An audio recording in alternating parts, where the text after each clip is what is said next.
दोस्तों नमस्कार, मैं मनोज कुमार पटेल। ब्राइट आर्ट में आप लोगों का फिर से स्वागत है। हम लोग आज तक एएसओ के बारे में बहुत सारी जानकारी शेयर की एक-दूसरे से। तो जैसा कि आज फिर से लोग वीडियो बना रहे हैं, तो मतलब हम लोग अब चर्चा चर्चा जितना हुआ एएसओ के रिज़ल्ट के बारे में हुआ, एएसओ के डिग्री डिप्लोमा के बारे में हुआ है। तो आज हम नए स्टूडेंट भाई के लिए कुछ सूचना बताना चाहूँगा कि जो लोग नए स्टूडेंट हैं, हमारे साथी हैं, अ, उन लोगों के लिए जब अब रिज़ल्ट के बारे में देखो भैया, हमको भी कुछ बहुत जानकारी नहीं है। बहुत सारे यूट्यूबर बोल रहे हैं कि रिज़ल्ट पहले पखवाड़े में आएगा, अक्टूबर के दूसरे पखवाड़े में। तो हमको पखवाड़ा ये सब चीज़ जानकारी सच में नहीं है। हम जानकारी करने का बहुत प्रयास किए, हम लखनऊ भी गए। तो दोस्तों, मैं गलत सूचना नहीं दूँगा, ना तो मैं देता हूँ। अगर इस तरह से मैं खुद बचना चाह रहा हूँ कि अब खुद हमको जानकारी नहीं है, इसके रिज़ल्ट कब आएगा। रिज़ल्ट ये है कि जल्दी ही आएगा, जहाँ तक हमको जो अनुमान है, अनुमान लगाया जा सकता है कि सब कुछ हो चुका है। और डिग्री डिप्लोमा के बारे में जो है हम बात किए थे, तो उसका भी अब बस वही है कि जो मैंने बता दिया है आप लोगों को, वही है। अब तो चलो हम लोग बात करते हैं जिस बात पे हम बात करने के लिए आए हैं।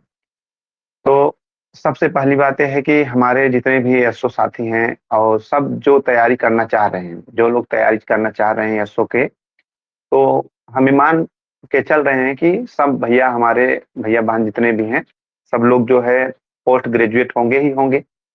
और जो है डिग्री हो गई पोस्ट ग्रेजुएट में। और डिप्लोमा के बारे में मैंने बोला था कि आप लोग जब तक एसओ का रिजल्ट नहीं आ जाता है, तब तक आप लोग ओ लेवल को ही प्रेफ़रेंस दीजिए। बाकी पीजी, डीसीए, कंप्यूटर साइंस जो भी करना है आप लोग किए हो तो कोई बात नहीं है। लेकिन ये है कि अब अगर पोस्ट ग्रेजुएट आप लोग कर लिए हो, तो 4 विषयों में पोस्ट ग्रेजुएट माँगता है, इकोनॉमिक में माँगता है, कॉमर्स में माँगता है, मैथ में माँगता है, उसके बाद स्टैटिक्स में माँगता है। ये 4 विषय पीजी के हैं, जिनमें हमको एसओ बनने के लिए अर्हता चाहिए, जिनमें हम पीजी होना चाहिए हम लोगों को। उसके साथ कंप्यूटर में डिप्लोमा होना चाहिए। तो हम लोग जब तक बैठे हैं, सोचने से बढ़िया है कि हम लोग थोड़ा-से इसके बारे में कुछ अध्ययन करते रहें। हमारा मतलब है कि अगर आप लोग इन 4 विषयों में उम, अगर पीजी हैं, तो उसका आप सब्जेक्ट अपना अच्छे से तैयार करके तब तक आप लोग नेट जेआरएफ के बारे में देख सकते हैं। नेट और जेआरएफ एक ऐसा परीक्षा है जो नेशनल एलिजिबिलिटी टेस्ट होता है। और जेआरएफ मतलब होता है जूनियर रिसर्च फेलोशिप, जो कि मैं इस समय जेआरएफ हूँ, नेट जेआरएफ दोनों। मैं ड्राइंग एंड पेंटिंग से भी नेट जेआरएफ हूँ, पीएचडी कर रहा हूँ। मेरा जो है जबलपुर से। तो मेरा मतलब ये है कि तब तक आप लोग नेट जेआरएफ भी, अपना सब्जेक्ट भी तैयार हो जाएगा, उसी में आप नेट जेआरएफ भी दे देंगे।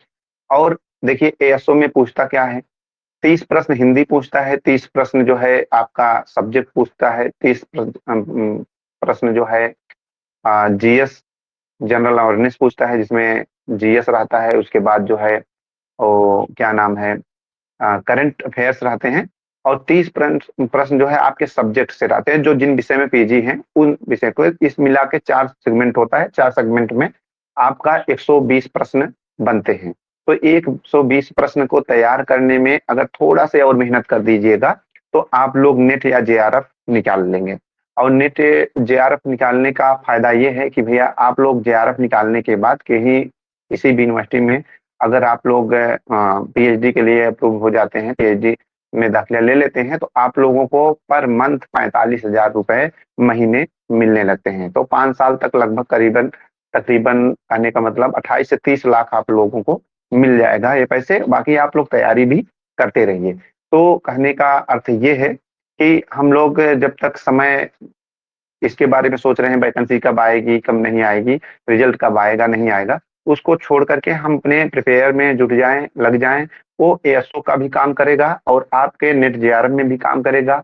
अगर नेट होते हैं तो असिस्टेंट प्रोफेसर के लिए एलिजिबल हो जाएँगे। जेआरएफ होंगे तब भी असिस्टेंट प्रोफेसर आप दे पाएँगे, लेकिन उसके साथ-साथ आपको पैसे भी बड़े अमाउंट में मिलने वाला है। तो भैया, आप लोग अपना सब्जेक्ट भी तगड़ा कर लेंगे, उसके साथ-साथ अगर नेट जेआरएफ आप तैयारी करेंगे, तो उसके साथ-साथ जो है आपका इतना स्ट्रॉन्ग हो जाता है सब्जेक्ट, उस विषय में आप प्रवक्ता भी दे सकते हैं जिनको पीजीटी हम लोग बोलते हैं। वो पीजीटी।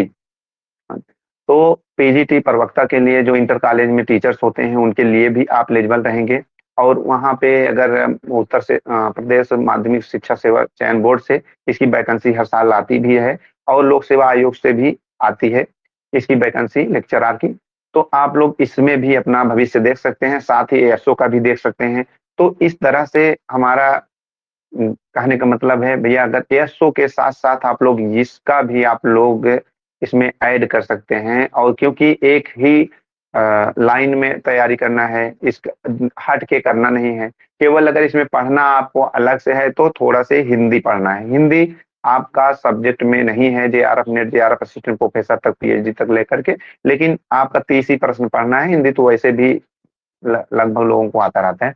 इस तरह से मित्र, आप लोगों के सामने ये थोड़ी-सी जानकारी थी। बाकी नेट जेआरएफ, पीएचडी के बारे में आप लोग जितनी जानकारी चाहिए और असिस्टेंट प्रोफेसर इन सब चीज़ों के बारे में तो हम आप लोगों को देते रहेंगे। ये तो थोड़ा-से रोज़-रोज़ मैं वीडियो बना रहा था कि डिग्री, डिप्लोमा, रिज़ल्ट कब आएगा एसओ का, तो इससे हमने सोचा कि इसमें माथापच्ची करने से बेहतर है कि हम लोग जो है नेक्स्ट लेवल की तैयारी करते रहें और इसमें एसओ भी रहेगा, हमारा असिस्टेंट प्रोफेसर भी रहेगा और हाँ भैया, अगर आप लोग नेट निकाल लेते हो अपने विषय इन 4 विषयों में, तो आप लोग कहीं भी किसी भी महाविद्यालयों में अपना अप्रूवल करवा के कुछ पैसे वहाँ से भी अर्न कर सकते हो घर बैठे।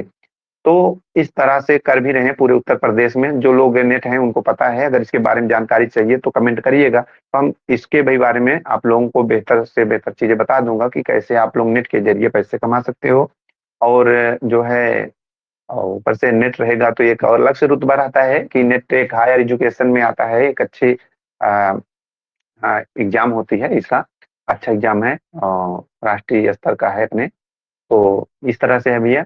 तो बस यही जानकारी थी, आप लोग हमारा मतलब है कि आप लोग समय बर्बाद ना करिए, आप लोग पढ़ते रहिए और जो है जानकारी जो भी होगी हम आप लोगों को देते रहेंगे। तो इसी के साथ हम आप लोगों से विदा चाहते हैं और तब तक के लिए जब इतना नहीं आएगी, तब तक आप लोगों को धन्यवाद, नमस्कार और देखते हैं। हाँ, और एक बात और भैया, आप लोग थोड़ा मर्यादित जो है कमेंट करिए, हम भी एक स्टूडेंट हैं। तो दोस्त नमस्कार, धन्यवाद।